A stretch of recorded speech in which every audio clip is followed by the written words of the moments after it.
One of the biggest things you could do is be your own advocate for your health.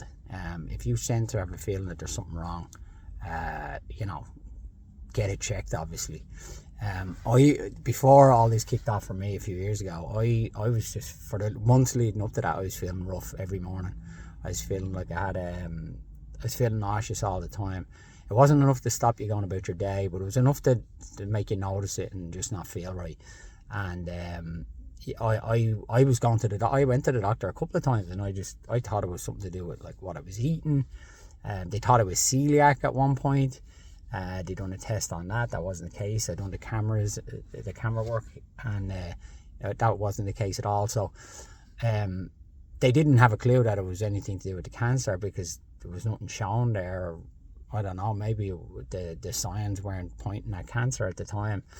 But I was definitely feeling nauseous and feeling rough each morning, driving to work and all. I just didn't feel great. And then obviously this all kicked off. And then even lately, when with this one, that the treatment I'm going through now, that all kicked off because I was breathing heavily one day, and I could feel at the last few seconds of a deep breath that I was getting, it felt like I was breathing through a straw.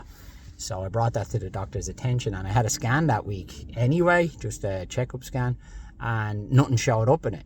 So I went to Ireland then for 2 weeks, and then when I got back, I was going back in for treatment, and I said it to him again, look, that's still there. So he said, look, go to your pulmonologist and see, because we don't see anything in your scan, and your scan's less than a month, done less than a month ago.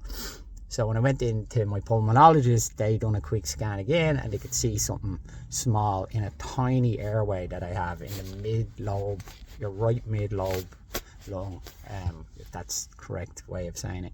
And it was basically causing like a 70% blockage in that airway, because it's actually one of the nodules I already had. It wasn't new, thank God. We found that out after, but it's one of the ones that was there that was growing a bit, and it started pushing in on the airway, and it was causing that. So just because I kept following up with it, you know, I could have easily left that, but just because I kept following up with it, it got us able to treat this now. Because if I had to block the airway, obviously that would have caused massive problems, you know.